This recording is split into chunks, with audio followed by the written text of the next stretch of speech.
Hello friend, welcome to my channel. दोस्तों, आज हम लेकर आए हैं मध्य प्रदेश सामान्य ज्ञान। आज हम समझेंगे इस मध्य प्रदेश को, अपना मध्य प्रदेश को, हमारे मध्य प्रदेश को। दोस्तों, ये महत्वपूर्ण है। आइए शुरुआत करते हैं। दोस्तों, हम मध्य प्रदेश की बात करें तो इसका नाम मध्य प्रदेश क्यों है? क्योंकि जो मध्य में स्थित है, इसलिए इसका नाम मध्य प्रदेश रखा गया। 4 स्टेटों का विलय कर एक मध्य प्रदेश 1956 में इसका अस्तित्व में ये आया। ठीक है। उसके बाद हम बात करें इसका नाम मध्य प्रदेश, तो ठीक है, मध्य में स्थित होने के कारण, साथ ही इसको सोया स्टेट, सर्वाधिक सोयाबीन उत्पादन करने वाला राज्य, टाइगर स्टेट, सर्वाधिक टाइगर मध्य प्रदेश में। ठीक है। नदियों का मायका, सर्वाधिक नदियां यहां से प्रभावित होती हैं। उसके बाद दोस्तों, इसके अलावा मैं बात करूं, इसको अन्य नामों से जाना जाता है। इसके अलावा अन्य नामों से इसको जाना जाता है।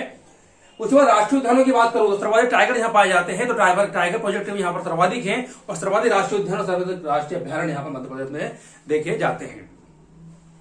दोस्तों, मैं अब बात करता हूं पठारों में। हमारा मध्य प्रदेश एक पठारी क्षेत्र है, पठार में बसा हुआ है। इसको पठार के आधार पर, भौगोलिक आधार पर 3 भागों में बांटा गया है। एक दोस्तों है मध्य उच्च प्रदेश, एक सतपुड़ा और एक बघेलखंड। कितने पर्वतों में बांटा गया दोस्तों? सॉरी, कितने पठारों में? तो 3 पठारों में। हम बात करें मध्य उच्च प्रदेश, दोस्तों इसके 5 भाग है।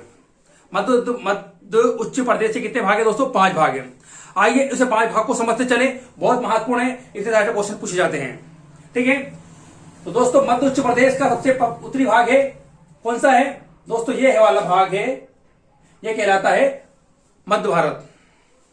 ये वाला भाग दोस्तों कहलाता है हमारा, जो नीमच भी आ जाता है, ये दोस्तों मध्य भारत कहलाता है। इसके बाद दूसरा इसका जो एरिया है, भिंड का कुछ भाग, ग्वालियर का कुछ भाग, दतिया का, शिवपुरी का कुछ भाग होते हुए निवाड़ी, नया जिला हमारा, टीकमगढ़, छतरपुर, दोस्तों ये वाला एरिया हमारा कहलाता है बुंदेलखंड। राजस्थान से लगा हमारा मध्य भारत, उत्तर प्रदेश से लगा हमारा बुंदेलखंड। मध्य भारत का पठार, बुंदेलखंड का पठार। दोस्तों, तीसरा मैं बात करूंगा, हमारा यह है रीवा पन्ना का पठार। तीसरा हमारा है मध्य भारत का रीवा पन्ना का पठार। चौथा है दोस्तों हमारा मालवा का पठार। चौथा है दोस्तों हमारा मालवा का पठार। और 5वां है दोस्तों हमारा नर्मदा सोन घाटी का पठार। नर्मदा सोन घाटी का पठार। छठे की बात करेंगे सतपुड़ा का पठार, और 7वें की बात करेंगे तो बघेलखंड का पठार। वर्तमान में बघेलखंड का अधिकांश हिस्सा कहां पर चले गया? छत्तीसगढ़ में चला गया। और हम बात करें पठारों में तो सबसे छोटा पठार जो है वो बघेलखंड का पठार है। इसका पूरा अधिकांश भाग कहां चला गया? छत्तीसगढ़ में चला गया। तो अब ये सबसे छोटा हमारा पठार है बघेलखंड का पठार, और सबसे बड़ा पठार दोस्तों हमारा मालवा का पठार। ठीक है। हमने 7 भागों में इसको बांटा। अब 7 भागों में बांटने के बाद इसके अध्ययन की दृष्टि से हमको बहुत आसान हो गया। अब हम समझेंगे इन 7 के हिसाब से हम यहाँ पर कैसी वर्षाएं होती हैं, कैसी मिट्टियां पाई जाती हैं, कैसी फसल होती है। ठीक है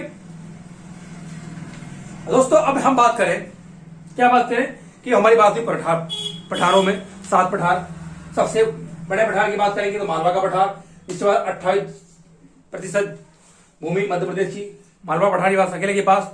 दूसरा हमारा नर्मदा सोन घाटी है। और सबसे छोटे की बात करेंगे दोस्तों तो बघेलखंड का पठार है, इसका अधिकांश भाग छत्तीसगढ़ में चला गया। ठीक है।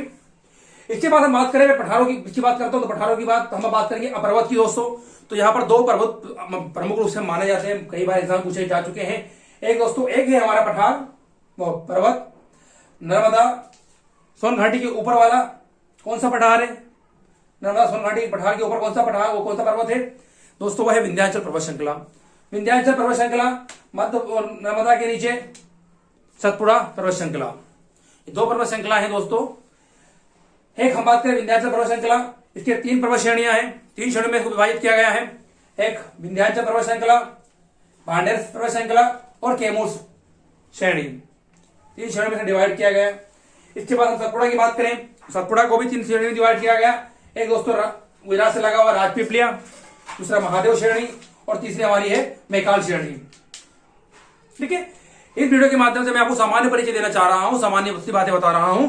इसके अलावा आपको लगता है कि सर हमें पर्वत पढ़ाइए, तो पर्वत के बारे में हम डिस्कस करेंगे। पठार की बात करेंगे तो पठार के बारे में डिस्कस हम करेंगे। ठीक है। इस वीडियो में सामान्य परिचय हमारा भौगोलिक, हम सामान्य परिचय इस वीडियो के माध्यम से आपको दे रहे हैं। ठीक है, हम समझ रहे हैं।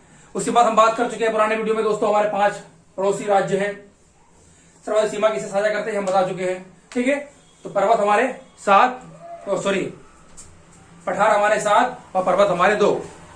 विंध्याचल पर्वत श्रृंखला, पांडेर, कैमूर। सतपुड़ा की बात करेंगे तो राजपीपलिया, महादेव और मैकाल पर्वत श्रृंखला हमारी कुछ बांटा गया। जब हम पढ़ेंगे तो जानेंगे दोस्तों साथ ही इनकी चोटियों को और साथ ही इनकी प्रमुखता को, है ना। अब दोस्तों हम बात करें आपसे कि मान लीजिए अभी हमारी बात हुई पर्वत और पठारों की। अब सर्वाधिक यदि मैं वर्षा की मध्य प्रदेश की बात करूं तो सर्वाधिक वर्षा होती है दोस्तों यहाँ पर, इस एरिया में सर्वाधिक वर्षा होती है हमारे। कौन सा? सतपुड़ा का ये क्षेत्र है, बघेलखंड का जो क्षेत्र है दोस्तों, यहाँ पर सर्वाधिक वर्षा होती है। कहां पर होती है? ये वाले हिस्से में, हमारे सतपुड़ा वाले बघेलखंड वाले एरिया में नर्मदा सोन घाटी का कोई हिस्सा आता है, यहाँ पर सर्वाधिक वर्षा, मध्य प्रदेश की सर्वाधिक वर्षा यहाँ पर होती है इस हिस्से में। उसके बाद नर्मदा सोन घाटी, बुंदेलखंड और हमारा मध्य भारत दोस्तों, इसमें सबसे मीडियम वर्षा होती है, मध्यम वर्षा वाला क्षेत्र होता है। ये कौन सा क्षेत्र है? ये मध्यम वर्षा वाला क्षेत्र है, ये सर्वाधिक वर्षा वाला क्षेत्र है। और हम बात करें मालवा की, निमाड़ क्षेत्र की, तो दोस्तों ये सबसे कम वर्षा वाला क्षेत्र है, सबसे कम वर्षा वाला क्षेत्र है ये। मालवा के पठार में सबसे कम वर्षा होती है ना। मध्य भारत बुंदेलखंड क्षेत्र या रीवा पन्ना के पठार में दोस्तों मध्यम वर्षा होती है। और सर्वाधिक वर्षा हमारे डिंडोरी, अनूपपुर, मंडला, सिवनी, छिंदवाड़ा या शहडोल, उमरिया में सर्वाधिक वर्षा हमारे को यहाँ पर मध्य प्रदेश में होती है। अब दोस्तों जिस तरह वर्षा होती है उसी तरह हमारे यहाँ पर वर्षा अधिक है, वहां पर वन किसे होंगे? सघन होंगे, ठीक है। तो दोस्तों यहाँ पर सघन वन पाए जाते हैं। उसके बाद हम बात करेंगे वर्षा मीडियम है, मध्यम है, तो वहां पर किसे वन पाए जाएंगे? मध्यम वन। और सबसे विरल माध्यम में वन पाए जाएंगे दोस्तों, तो मालवा में क्या देखने को मिलते हैं? विरल वन। हम इसके अलावा वनों के बारे में पढ़ेंगे, जब वर्षा के बारे में पढ़ेंगे तो सारी चीज समझेंगे। उसके बाद सबसे कम वर्षा होती है मालवा के पठार तरफ, वर्षा कम होती है, पश्चिम भाग में सबसे कम वर्षा होती है। लेकिन हम बात करें तो मध्य भारत के जो मीडियम वर्षा यहाँ पर होती है, मध्यम वर्षा दोस्तों, यहाँ पर भिंड जो है एक ऐसा क्षेत्र है जहां पर सबसे कम वर्षा होती है। मध्य प्रदेश की सबसे कम वर्षा की बात करें तो भिंड के गौहद क्षेत्र जो स्थान है वहां पर सबसे कम वर्षा होती है, 55 सेंटीमीटर। और हम बात करें यदि सबसे अधिक की वर्षा दोस्तों, तो होशंगाबाद के पचमढ़ी स्थान पर सबसे अधिक वर्षा होती है, जिसे चेरापूंजी कहा जाता है मध्य प्रदेश का, ठीक है। यहाँ पर सर्वाधिक वर्षा होती है सिर्फ होशंगाबाद में पचमढ़ी, दोस्तों याद रखना। बाकी वर्षाएं कहां पर होती है? यहाँ की वर्षाएं इस साइड होती है, नर्मदा सोन घाटी के पूर्वी साइड, ठीक है, बघेलखंड पठार और सतपुड़ा एरिया, यहाँ पर सर्वाधिक वर्षा होती है, ठीक है। उसके बाद हम बात करें यहाँ की, मैं बात करूं मिट्टी की, तो दोस्तों यहाँ पर मिट्टी जो है यहाँ पर प्रमुख रूप से अधिकतर हिस्सों में काली मिट्टी पाई जाती है, काली मिट्टी पाई जाती है। मालवा में है मध्यम काली, और ये सतपुड़ा वाला क्षेत्र खंडवा इधर है गहरी काली, ठीक है। तो जो मध्यम काली है ये प्रसिद्ध है दोस्तों गेहूं के लिए या सोयाबीन के लिए, तो मालवा जाना जाता है सोयाबीन के लिए और अपने गेहूं के लिए। उसके बाद खरगोन खंडवा साइड हम देखेंगे तो यहाँ पर गहरी थोड़ी मिट्टी काली मिलती है दोस्तों हमें, जो कि प्रसिद्ध है काय के लिए? कपास के लिए, तो सर्वाधिक कपास यहाँ पर उत्पादन होता है। उसके बाद हम बात करें मध्य भारत में दोस्तों, यहाँ पर पाई जाती है जलोढ़ मिट्टी, मध्य भारत में पाई जाती है जलोढ़ मिट्टी, जो कि किसके लिए उत्पादन है? तो सरसों के लिए प्रमुख है ये, सरसों के लिए। इसके बाद हम बात करें दोस्तों, हम बात करें लेटराइट मिट्टी, तो लेटराइट मिट्टी हमारी बालाघाट ये वाला एरिया में, अनूपपुर वाले डिंडोरी वाले एरिया में लेटराइट मिट्टी पाई जाती है, जो कि मक्का मोटे अनाज के लिए। इसके बाद हम बात करें, ठीक है, बघेलखंड, ये वाला एरिया बघेलखंड वाला, तो दोस्तों यहाँ पर हमारे को लाल पीली मिट्टी देखने को मिलती है। इसके अलावा हम बात करें पन्ना, दमोह, सागर साइड दोस्तों, तो यहाँ पर हमको मिश्रित मिट्टी देखने को मिलती है। मतलब मिट्टी के कई प्रकार है, 5 प्रकार की मिट्टी हमारे पाई जाती है, काली, जलोढ़, लेटराइट, मिश्रित और लाल पीली मिट्टी दोस्तों, ठीक है। हम समझेंगे इसको, तो हमारा मिट्टी हुआ हमारी। हम बात करें फसल की, सर्वाधिक फसल मालवा में दोस्तों कौन सी होती है? तो सोयाबीन और गेहूं। मध्य भारत में सबसे अधिक सरसों। निमाड़ में बात करेंगे हम तो यहाँ पर कपास। उसके बाद हम यहाँ बात करेंगे सतपुड़ा वाला इस वाला एरिया, पूर्वी एरिया, बघेलखंड वाला एरिया की बात करेंगे, यहाँ पर होता है चावल, यहाँ मक्का होता है, मोटा अनाज। तो मिट्टी और मिट्टी के कारण फसल से मतलब फसल यहाँ पर मिट्टी की उर्वरकता के कारण यहाँ पर हमको फसल अलग अलग विभिन्न तरह की फसल मध्य प्रदेश में देखने को मिलती है, ठीक है। उसके बाद दोस्तों अब हम बात करेंगे दोस्तों, हम अब इसके अलावा यदि हम बात करें तो राष्ट्रीय उद्यान सर्वाधिक मध्य प्रदेश में देखें, यह प्रोजेक्ट ट्रैकर में शामिल किया गया। तो आइए कुछ प्रकार डालते चल रहे हैं राष्ट्रीय उद्यान के बारे में दोस्तों, जो बहुत महत्वपूर्ण है, एग्जाम की दृष्टि से इनसे पूछे जाते हैं, कोई भी एग्जाम हो, ठीक है। तो दोस्तों हम बात करें हम तो हमारे अधिकतर हिस्सों में, यहाँ पर यानी हिस्सों में दोस्तों हमें अधिकतर राष्ट्रीय उद्यान देखने को मिलते हैं। मालवा में राष्ट्रीय उद्यान की संख्या नहीं के बराबर। ठीक है, निमाड़ में यहाँ पर हमको राष्ट्रीय उद्यान कम, और राष्ट्रीय उद्यान की हम बात करें तो सर्वाधिक राष्ट्रीय उद्यान छत्तीसगढ़ से और महाराष्ट्र की बाउंड्री पर हमें देखने को मिलते हैं। बांधवगढ़ की बात करो दोस्तों, बांधवगढ़ राष्ट्रीय उद्यान तो कहां पर है ये? उमरिया, शहडोल का उमरिया जिला, शहडोल संभाग का उमरिया जिला। दोस्तों यहां पर कौन सा राष्ट्रीय उद्यान है? बांधवगढ़। दोस्तों बांधवगढ़ राष्ट्रीय उद्यान है। ठीक है, इसका कुछ हिस्सा कटनी में आता है।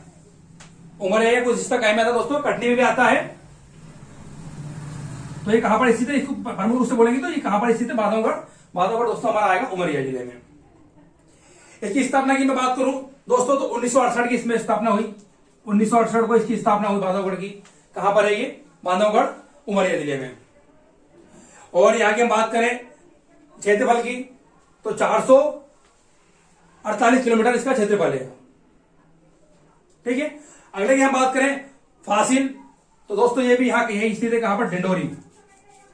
फासिल कहां पर है? डिंडोरी में स्थित है, वही उमरिया के जस्ट नीचे डिंडोरी। कौन सा राष्ट्रीय उद्यान है? फासिल। दोस्तों जिसकी स्थापना की गई थी 1968। ठीक है, 1968 यानी ये बांधवगढ़ और हमारा डिंडोरी कब बना? 1968 को बना। उमरिया में बांधवगढ़ और डिंडोरी में फासिल। आइए दोस्तों हम तीसरे की बात करते हैं जो कि बहुत महत्वपूर्ण है, हमारा कान्हा किसली। कान्हा किसली राष्ट्रीय उद्यान दोस्तों ये मध्य प्रदेश का पहला राष्ट्रीय उद्यान है, सबसे बड़ा राष्ट्रीय उद्यान है। इसे ही मध्य प्रदेश में प्रोजेक्ट टाइगर के रूप में सबसे पहले शामिल किया गया और सबसे पहला ये हमारा राष्ट्रीय उद्यान और सबसे बड़ा राष्ट्रीय उद्यान है। दोस्तों कहां पर स्थित है ये? उमरिया के बाद डिंडोरी, डिंडोरिया के बाद मंडला। दोस्तों कहां पर स्थित है ये? मंडला में। कान्हा किसली कहां पर है? मंडला में स्थित है दोस्तों। और 1955 में इसको बनाया गया। मंडला में कब बनाया गया? 1955 में। ठीक है, और इसकी हम बात करें दोस्तों क्षेत्रफल तो 940 वर्ग किलोमीटर बड़ा, काफी बड़े लंबे एरिया क्षेत्र फैला हुआ है ये। और इसकी हम बात करें हमारी राष्ट्रीय पशु बाघ और तेंदुआ टाइगर यहाँ पर इसके संरक्षण के लिए यहाँ पर कान्हा किसली में देखे गए और बहुत बड़ा एरिया फैला हुआ, सबसे बड़ा है मध्य प्रदेश का कान्हा किसली राष्ट्रीय उद्यान। दोस्तों कहां पर है ये? मंडला जिले में। इसके अलावा इसका कुछ हिस्सा बालाघाट में पड़ता है। ठीक है, कुछ हिस्सा बालाघाट में पड़ता है, तो मंडला बालाघाट दोनों इसका नाम आता है कान्हा। ठीक है, कान्हा किसली का। दोस्तों हम बात करें माधव राष्ट्रीय उद्यान दोस्तों तो इसका ये पड़ता है शिवपुरी, मतलब मध्य भारत में सिर्फ एक ही राष्ट्रीय उद्यान है दोस्तों। वो कहां पर है? शिवपुरी में। शिवपुरी में कौन सा राष्ट्रीय उद्यान है दोस्तों? माधव राष्ट्रीय उद्यान शिवपुरी में है। ध्यान रखना महत्वपूर्ण है दोस्तों, जिसकी स्थापना 1958 में हुई। ठीक है, मध्य भारत का। उसके बाद हम बात करें पन्ना की तो रीवा पन्ना पठार में हमारा कौन सा है दोस्तों? पन्ना राष्ट्रीय उद्यान। दोस्तों जिसकी हम बात करें 1981 में इसकी स्थापना की गई। 1981 में इसकी स्थापना की गई, ध्यान रखना। अगले की हम बात करें दोस्तों तो वो पेंच राष्ट्रीय उद्यान, ये कहां पर है? सिवनी छिंदवाड़ा। सिवनी में और कुछ हिस्सा इसका छिंदवाड़ा पड़ता है। कौन सा राष्ट्रीय उद्यान दोस्तों? पेंच राष्ट्रीय उद्यान।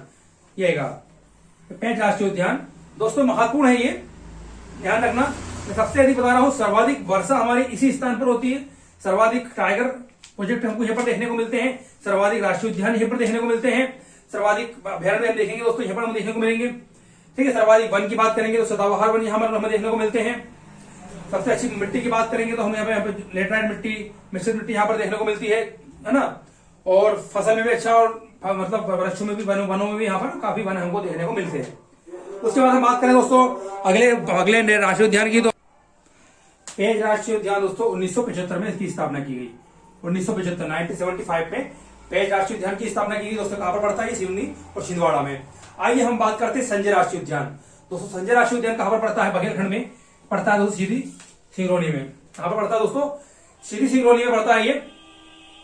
और इसकी हम बात करें तो इसे 1981 में दोस्तों सीधी में इसका स्थापना 1981 में इसकी स्थापना की गई राष्ट्रीय उद्यान की। और अगले की हम बात करेंगे दोस्तों सतपुड़ा राष्ट्रीय उद्यान होशंगाबाद में। सतपुड़ा राष्ट्रीय उद्यान कहां पर है? होशंगाबाद में है दोस्तों, जो कि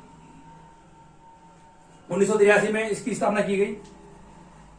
1983 में इसकी स्थापना की गई। इसके अलावा हम बात करेंगे वन विहार राष्ट्रीय उद्यान भोपाल में, वन विहार राष्ट्रीय उद्यान भोपाल में, ठीक है। मालवा के अंतर्गत अभी तक हमने देखा कोई राष्ट्रीय उद्यान नहीं है, लेकिन भोपाल में है। भोपाल में कब बना ये दोस्तों? 1900 कब बना ये? 1979 को, 1979 को बना भोपाल में। कौन सा बना? वन विहार राष्ट्रीय उद्यान। यहाँ पर बाकी सभी वन्य प्राणी देखने को मिलेंगे हमें। इसके बाद हम बात करें ओमकारेश्वर राष्ट्रीय उद्यान दोस्तों, खंडवा में, ठीक है। तो खंडवा में हमको देखने को मिलेगा कौन सा? ओमकारेश्वर राष्ट्रीय उद्यान दोस्तों। इसकी स्थापना 2004 में की गई, ध्यान रखना, महत्वपूर्ण। उसके बाद सबसे महत्वपूर्ण है दोस्तों डायनासोर जीवाश्म राष्ट्रीय उद्यान। यहाँ पर क्या देखने को मिले हमको? डायनासोर के साक्ष्य देखने को मिले, ठीक है, जो बहुत महत्वपूर्ण है। कहां पर है? धार में। इसके अलावा हाल ही में भी अभी नया राष्ट्रीय उद्यान पालकोर कोनो राष्ट्रीय उद्यान बनाया गया, ठीक है। तो दोस्तों ये हमारे महत्वपूर्ण थे राष्ट्रीय उद्यान, इसके बारे में हमें जानना जरूरी था, ठीक है।